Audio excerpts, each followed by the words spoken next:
내는 내랑 제일 많이 닮은 놈한테 이 경영권 전부 다 승계해 줄 기다. 네.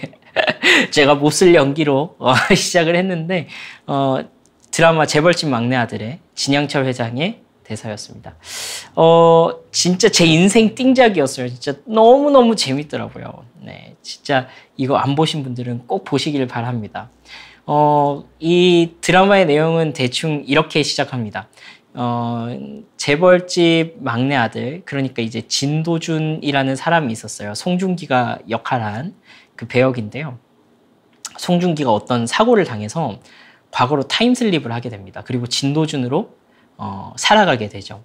이 어린 진도준으로부터 시작해서 성인이 될 때까지, 그리고 성인이 돼서 이제 경영권 다툼을 하는 그 장면까지로 이렇게 이어지게 되는데, 미래를 알고 있잖아요. 그러니까 예를 들어서 IMF가 언제 터질지, 막 타이타닉이 언제 개봉할지, 이걸 다 알고 있으니까 막 돈을 버는 데다가 막 적재적소 막 투자를 하는 겁니다. 제가 처음에 했던 이 대사는 무슨 대사냐면요.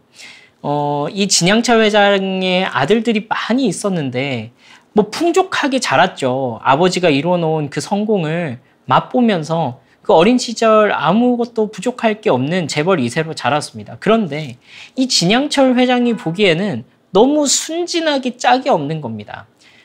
그냥 욕심만 많았지 아무것도 할 줄 모르는 그 멍청한 아들들이 바로 이 진양철 회장의 아들들이었어요. 그런데 바로 그때 이 진도준, 그러니까 타임슬립한 송중기가 등장한 것입니다. 등장해서는 막 미래에 일어날 일들을 아니까 막 적재적소에 막 투자하고 진양철 회장에게 조언을 하는데 막 다 뭐 생각한 대로 다 이루어지고 막 그런 이제 모습들이 보여지면서 그 진양철 회장의 직통 후계자들, 그리고 이 진양철 회장의 눈밖에 났던 그 집안의 막내 아들의 막내 아들, 그러니까 그 집안 전체로 보면은 진양철 회장의 제일 막내 손주죠. 막내 아들의 막내 아들이니까. 네, 그래서 이제 재벌집 막내 아들입니다. 그러니까 이 막내 손주가 직접 이 경영권 다툼에 직접 참여를 하는 거죠.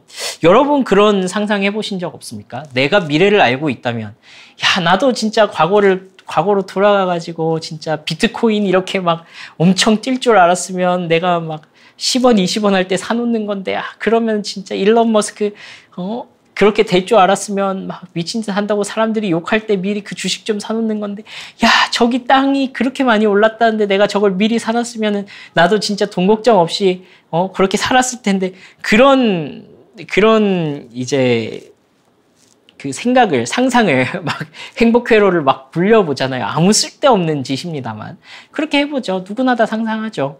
네. 우리가 알고만 있다면 무슨 문제겠습니까? 내가 무슨 고생을 해서라도, 진짜 어떤 고생을 해서라도 그것을 얻어내려고 할 텐데 말이죠. 근데 내 삶에 찾아오는 고난도 그렇습니다. 우리 삶에 찾아오는 고난. 여러분 언제 제일 힘드세요? 언제 제일 힘듭니까? 저는 개인적으로 내가 하고 있는 것들이 아무 의미 없는 것처럼 느껴질 때 가장 힘이 듭니다. 불확실한 미래, 어떻게 될지 모르겠는 그 마음, 내가 진짜로 이렇게 열심히 살고 있는 게 맞나? 그냥 나 혼자 뻘짓하고 있는 거 아닌가? 진짜 이렇게 된다고, 내가 이렇게 열심히 산다고 해서 뭔가 될까? 아무것도 담보받은 건 없는데, 담보할 수 있는 건 내 노력밖에 없는데, 야, 이렇게 해서 뭐가 될까? 내가 지금 몇 년째 이 일을 하고 있는데 아무것도 바뀐 건 없는 것 같고, 내 현실은 시궁창이고, 담보되지 않은 미래, 불안한 미래, 불확실한 그 모든 것들을 놓고서 내가 그것을 좀 보장받고 싶은, 보험이라도 있었으면 좀 드러났으면 좋겠다 싶은 그 마음이 있는 것 아니겠습니까? 제가 잠시 말씀드린 것처럼 그리스도인이 고난에 처했을 때 우리가 제일 힘든 점이 바로 그거잖아요. 하나님이 내 삶을 신경 쓰고 있지 않은 것처럼 느껴질 때, 하나님이 그냥 나를 내버려 두고서 아무런 대답도 하지 않는 것처럼 느껴질 때, 하나님이 해답을 알 수 없는 그 고난의 한가운데다가 나를 빠뜨려 놓고 아무런 사인도 주지 않을 때, 그때 우리는 가장 절망적이죠. 내 존재 자체가 흔들리는 그 아픔을 경험하게 되는 것입니다. 여러분들은 예수를 왜 믿습니까? 여러분들은 왜 기독교 신앙을 가지고 계세요? 복받기 위해서 믿습니까? 그 복은 무엇이라고 생각합니까? 돈을 잘 버는 것? 더 건강해지는 것? 내 인생에 아무 큰 사건 없이 순탄하게 지나가는 것? 높은 자리에 올라가는 것? 물론 그것도 복일 수 있죠. 하나님께서 우리에게 주시는 복은 풍성하니까요. 그런데 만약 여러분 그것만이 기독교 신앙을 가지고 있는 목적이라면, 만약 그것이 기독교에서 말하는 복의 전부라면 여러분 죄송합니다만 여러분들은 이 시험을 극복할 수 없을 것입니다. 그 고난의 순간을 절대로 버텨내지 못할 것입니다. 만약에 여러분들이 그런 마인드로 예수를 믿는다, 하나님을 믿는다라고 한다면 여러분들의 신앙은 반드시 흔들릴 수밖에 없을 것입니다. 왜냐하면 오히려 우리는 예수님을 믿기 때문에 때로는 궁핍해질 것이고요. 예수님을 믿기 때문에 때로는 권력을 얻었다가 잃어버리기도 할 것이고요. 우리는 예수님을 믿기 때문에 억울한 일도 당할 것이고요. 우리는 예수님을 믿기 때문에 심지어 우리의 건강을 잃어버리는 일도 있을 수 있기 때문입니다. 여러분, 이것은 정말 이상한 얘기죠. 하나님, 내가 진짜 하나님의 아들입니까? 하나님, 내가 진짜 하나님의 상속자 맞습니까? 하나님, 내 인생을 그냥 꼬이도록 이렇게 내버려 두신 것 아닙니까? 그런데 오히려 오늘 우리가 읽은 말씀에서는 우리가 정당한 하나님의 상속자이기 때문에 이러한 일들이 반드시 우리의 삶에 찾아올 수밖에 없다라고 얘기를 하시는데, 오늘 14절에서부터 17절까지 말씀을 읽어보겠습니다. 무릇 하나님의 영으로 인도함을 받는 사람은 곧 하나님의 아들이라. 하나님의 아들, 딸 되신 여러분들에게 하시는 것입니다. 말씀하시는 것입니다. 너희는 다시 무서워하는 종의 영을 받지 아니하고 양자의 영을 받았으므로 우리가 아빠, 아버지라고 부르짖느니라. 이 말씀에 대해서는 작년에 우리 최성훈 목사님께서 양자됨에 대해서 설교하셨죠. 요거 제가 위에다가 걸어놓도록 하겠습니다. 함께 참고하시고요. 그러니까 여러분들은 하나님의 아들이라는 거예요. 여러분들은 다시는 두려워하는 종의 영을 받지 않았다는 거예요. 그래서 마땅히 여러분들의 삶에 따라오는 것이 있습니다. 16절에 성령이 친히 우리의 영과 더불어 우리가 하나님의 자녀인 것을 증언하시나니, 자녀이면 또한 상속자 곧 하나님의 상속자요 그리스도와 함께한 상속자니 우리가 그와 함께 영광받기 위하여 고난도 함께 받아야 할 것이니라. 우리가 그와 함께 영광을 받기 위하여 고난도 함께 받아야 할 것이니라. 여러분, 고난당하고 있습니까? 여러분들이 진짜 하나님의 자녀가 맞는지 의심이 드십니까? 여러분들의 눈앞에 펼쳐진 이 미쳐버린 상황들 때문에 내가 진짜 하나님의 자녀가 맞나? 하나님의 자녀가 맞다면 내 삶에 이런 일이 일어날 수가 있나? 어떻게 내가 하나님의 자녀인데 내 삶에 이런 일이 일어나냐라고 의문을 던질 수밖에 없는 그 상황에 처하셨다면 여러분 기뻐하십시오. 여러분은 하나님의 자녀가 확실하십니다. 우리의 확신을 위해서 한 구절 더 말씀을 읽겠습니다. 히브리서 12장 6절에서 8절까지의 말씀입니다. 제가 읽어보겠습니다.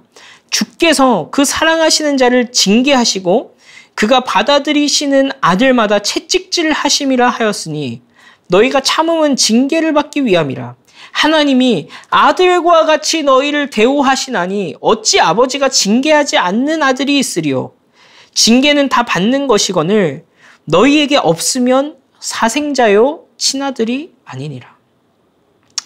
여러분, 우리는 흔히 우리가 그리스도와 함께 이 로마서 8장의 이 그리스도와 함께 마땅히 고난받는 것을 생각할 때 복음을 위해서 싸우다가 받는 고난, 복음을 전하다가 다른 사람들에게 거절당하는 그 고난만을 생각하지만 여러분 그렇지만은 않습니다. 그것을 포함합니다만 그것만 있지는 않다라는 것입니다. 여러분, 하나님은 예수님 또한 그분의 아들 된 신분으로서, 그러니까 성부와 성자와 성령의 그 관계 속에서 하나님의 아드님으로서 그 아드님을 소위 말하는 키우시는 방식이었다라는 것입니다. 이 인간 예수, 참 사람으로 오셨던 이 예수 그리스도를 온전한 분량에 만들어 놓는 그 과정 가운데서 아들을 대하시는 방식이 바로 그 징계를 통함이었다. 인생 가운데 고통을 두심으로써 그 인생의 가장 어두운 부분들을 그 육체 가운데 품어내게 하시고 그 부활과 영광의 소망을 온전히 이루어내게 하시는 그 방식으로 하나님께서 예수 그리스도를 온전한 가운데로 인도하셨다라는 거예요. 그게 우리가 읽었던 하나님이 아들과 같이 너희를 대우하신다라는 말씀입니다. 하나님이 실제로 예수님을 그렇게 대우하셨거든요. 왜냐하면 그분은 하나님의 아들이시기 때문에 그렇습니다. 말 그대로 하나님의 아드님이시기 때문에 그래요. 인간의 몸을 입고 이 땅 가운데 오셔서 죄로 망가져버린 이 세상, 그냥 죄, 나쁜 것, 이것뿐만 아니라 이 죄라는, 이 어떤 악이라는 그 본질이 세상 가운데 들어옴으로 인해서 파생되는 모든 안 좋은 효과들, 그 모든 그 죄라는 것이 가져온 죽음의 그림자들, 죽음의 냄새들에 대해서 하나님께서는 예수 그리스도로 하여금 경험하고 그것을 이해하도록 하게 하셨다라는 것입니다. 하나님의 목표는 그 지점에 있습니다. 하나님의 목표는 우리를 예수님처럼 키우는 것입니다. 하나님은 우리를 친아들처럼 대하십니다. 예수님에게 하셨던 것처럼. 그리스도께서 이 땅 가운데서 경험하셨던 그 악을 보는 그 눈, 그 악을 온몸으로 받아내시면서 느꼈던 그 아픔과 고난들, 그것을 우리도 경험하면서 점점 자라가도록 하게 하는 것입니다. 우리의 삶 속에서도 발견되게 하시는 것입니다. 왜 그렇습니까? 우리가 아들이기 때문에 그렇습니다. 우리가 딸이기 때문에 그렇습니다. 우리가 하나님의 자식이기 때문에 그렇습니다. 여러분, 다시 재벌집 막내 아들로 돌아와서요. 제가 스포를 좀 하겠습니다. 죄송합니다. 그래도 재밌으니까 꼭 보세요. 안 보신 분들은. 이 진양철 회장이 선망 증세, 그러니까 치매 증세가 이제 생기게 됩니다. 그러면서 이제 상속을 위한 유언장을 이렇게 써서 주는데요. 당연히 이 극 중에 이 플롯상에 보면은 당연히 이 유언장이 딱 공개될 때에 그 재벌집 막내 아들 진도준의 이름이 공개됐어야 됩니다. 그런데 진도준의 이름만 쏙 빼고 나머지 자식들한테만 나눠준 거예요. 그 마음에 들어 하지 않았던 나머지 아들들요. 진도준은 분노하죠. 하나님이 아니라 할아버지가 날 배신했구나. 할아버지가 내 또 뒤통수를 쳤구나. 근데 이 진도준은 거기에 굴하지 않고 그 온갖 그 삼촌들, 이모로부터 자신에게 이 오는 그 모든 수치와 고난을 감내내고서는 자신만의 방법으로 이 경영권을 다시 되찾으려고 하는 그 노력을 하게 됩니다. 그리고 마지막에 이 진양철 회장의 오랜 비서가 진도준에게 영상을 하나 딱 보여줍니다. 그 영상은 선망 증세를 가지고 있지만 아직은 그 정신을 잃지 않았던 진양철 회장의 진짜 유언 영상이었습니다. 이 치매에 걸린 진양철 회장에게 이 비서가 묻습니다. 회장님, 진도준이 누굽니까? 이렇게 물어봅니다. 그러자 이 진양철 회장이 이렇게 말하는 것입니다. 도주이는 내 손주다. 내를 제일 많이 닮은 내 손주. 이 진양철 회장의 마음을 깨달은 진도준은 펑펑 웁니다. 그리고 이 진양철 회장이 진짜 이 경영권 승계를 위해서 남겨뒀던 그 비자금을 진도준에게 이제 넘겨줍니다. 이 진양철 회장은 진도준에게 모든 것을 바로 줄 수도 있었습니다. 그런데 그러한 방식으로 진도준에게 경영권을 상속한 것이 아니라 진도준을 믿기 때문에 그 아이가, 나를 닮은 아이가 어떻게 행동할지를 알고 있었기 때문에 내를 제일 많이 닮은 금마한테 내가 다 상속해 줄 기다 라고 했던 이 진양철 회장의 첫 대사처럼 이 진양철 회장은 다른 방식으로 이 진도준에게 자신의 경영권을 승계하고 있었던 것입니다. 마치 자기를 닮아서 아무런 구김도 없이 아무런 고생도 하지 않고 손쉽게 경영권을 차지할 다른 아들들이 아니라 온갖 수모와 고통을 겪어서 진짜로 자기를 닮은, 진짜로 그게 얼마나 소중한지 아는 그 재벌집 막내 아들이 진도준 군을 자신의 진짜 후계자로 점쳐놓고 있으셨던 거죠. 고난받는 여러분, 삶의 여러 고초 때문에 고생하고 계신 여러분, 많이 힘드시죠?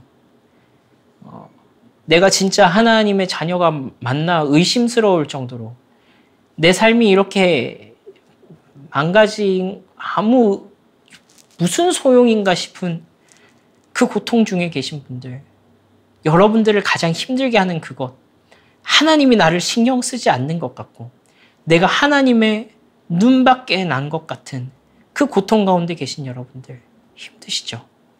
근데 여러분, 하나님께서 여러분들에게 고난받고 고통받고 상처 입고 너덜너덜해진 여러분들에게 이렇게 말씀하십니다. 니 내 아들이다. 내를 제일 많이 닮은 내 아들. 니는 내 딸이다. 내를 제일 많이 닮은 내 딸. 이라고 말씀하십니다. 17절, 18절 말씀에 자녀이면 또한 상속자, 하나님의 상속자요, 그리스도와 함께한 상속자니 우리가 그와 함께 영광을 받기 위하여 고난도 함께 받아야 할 것이니라. 반드시 생각하건대 현재의 고난은 장차 우리에게 나타날 영광과 비교할 수 없도다. 여러분, 우리가 이런 얘기 많이 하죠. 하나님 나라에 대해서 얘기할 때 하나님 나라가 그리스도 예수님의 오심과 함께 이미 이 땅 가운데 도래했다. 우리는 이미 하나님 나라의 영광을 경험하면서 살고 있다. 천국은 죽어서 가는 것이 아니라 이 땅 가운데 오는 것이다. 맞습니다. 맞습니다. 100% 공감, 1000% 공감합니다. 공감합니다. 맞는 말입니다. 그러나 여러분, 분명한 사실은요, 잊지 마십시오. 성경에서 분명히 말씀하고 계신 것은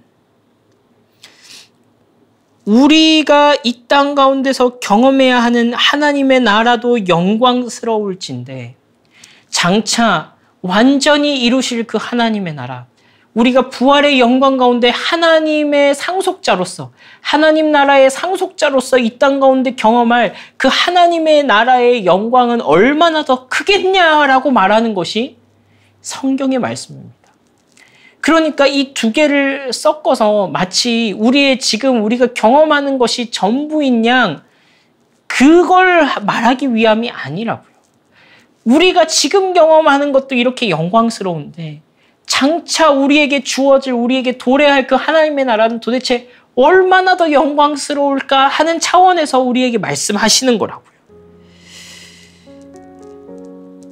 장차 도래할 하나님의 나라의 영광은 이 땅에서 우리가 파편적으로 맛보고 있는, 물론 그것을 이제 우리가 채워나가야 되겠지만 우리가 이 땅 가운데서 파편적으로 맛보고 있는 이 하나님의 나라의 영광과는 좋게 비교할 수 없는 어마어마한 영광이 있다라는 것입니다.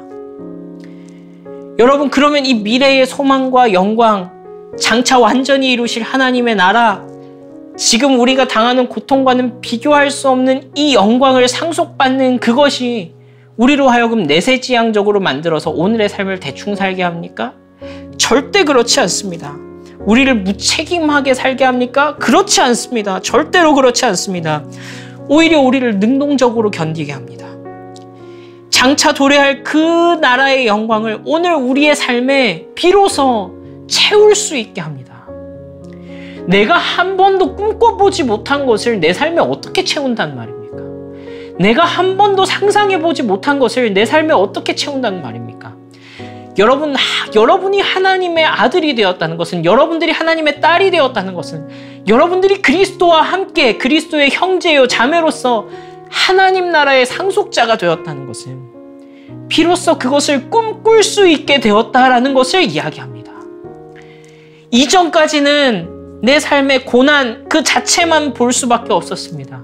이전까지는 아무 의미 없어 보이는 이 시간을 그냥 보내는 것, 그거 말고는 아무 소망이 없는 것으로만 여기게 했습니다. 그러나 이것이 하나님의 아들이라면 마땅히 경험해야 할, 겪어내야 할 고난이고, 이것에 도달해야 될 지점은 내가 하나님의 상속자로서 하나님 나라의 영광을 내가 받아 누릴 그 존재라는 그 말씀이 우리에게 가르쳐 주는 것은, 그 상상할 수 없는 하나님의 나라의 영광을 이 고통스럽고 현실적으로 봤을 때는 도저히 납득이 되지 않는 이 상황 속에 채울 수 있는 그 힌트를 우리에게 주고 있다는 것입니다.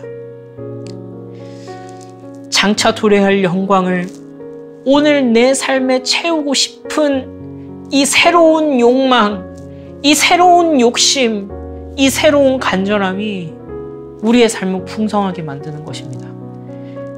그리고 그저 이 고통을 살아내는 것에만 집착하였던 내 삶을 그냥 내버려 두지 않으시고, 늘상 그렇다는 건 아니지만 때때로 하나님의 영광이 우리를 감동하실 때 우리 또한 나와 같이 고통받고 있는 자들을 위로하고, 또 나와 같이 약한 자들에게 찾아갈 수 있고, 그저 이전에 내가 고통받는 삶을 그저 그냥 아무 소망 없이 살아가기만 했을 때는 볼 수 없었던 그 놀라운 하나님의 나라의 영광이 오늘 내 삶 가운데 채워지는 그 신비를 발견하게 되는 것입니다.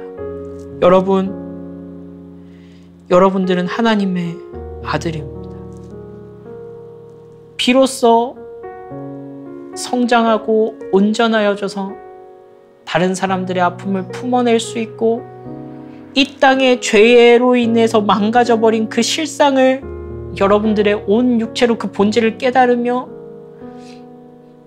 그것을 통하여 예수 그리스도로 말미암아 우리의 이 온 세상을 새롭게 하실 하나님의 영광을 꿈꾸는 품격 있는, 격조 있는, 품위 있는, 진짜로 하나님의 막내 아들이라 할 수 있는, 하나님의 아들의 품위를 가진, 하나님의 자녀된 그 품격을 가진 그리스도인으로 여러분들을 살아가게 하는 것입니다.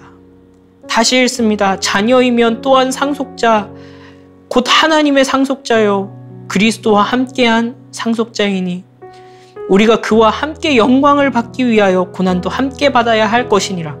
생각하건대 현재의 고난은 우리에게 나타날 영광과 비교할 수 없도다. 여러분, 고난당하고 계십니까? 여러분들이 하나님의 아들이 아니라서가 아니라 하나님의 영광을 상속받을 상속자라서 그렇습니다. 여러분들은 하나님의 아들입니다. 여러분들은 하나님의 딸입니다. 여러분들은 그 영원한 하나님 나라의 영광을 상속받을 하나님 나라의 상속자들이십니다. 우리 함께 기도하면 좋겠는데요. 여러분, 그렇습니다. 성령 하나님께서 지금 이 시간 우리를 도와주셔서 꿈꿀 수 없는 우리의 현실 속에서 하나님 나라를 꿈꾸게 하시는 그 영광을 맛보게 하시기를 바랍니다. 하나님께서는 굳이 이 길을 가게 하셨습니다. 왜냐하면 하나님이 아들을 키우시는 방식대로, 하나님이 예수님을 키우셨던 그 방식대로 여러분들을 동일한, 예수님과 동일한 예수님의 동생들로 키워내시기 위한 하나님의 방식인 것입니다. 그것을 통해서 여러분들은 진짜 내를 닮은 하나님의 아들이네, 하나님의 딸이네 하는 그 평가를 받게 되실 것입니다. 그 영광스러운 소망을 오늘에 채워내는 하나님 나라의 아들 된, 하나님 나라의 따님들 되신 그 품격과 품위를 가진 그리스도인으로 자라가게 하실 것입니다.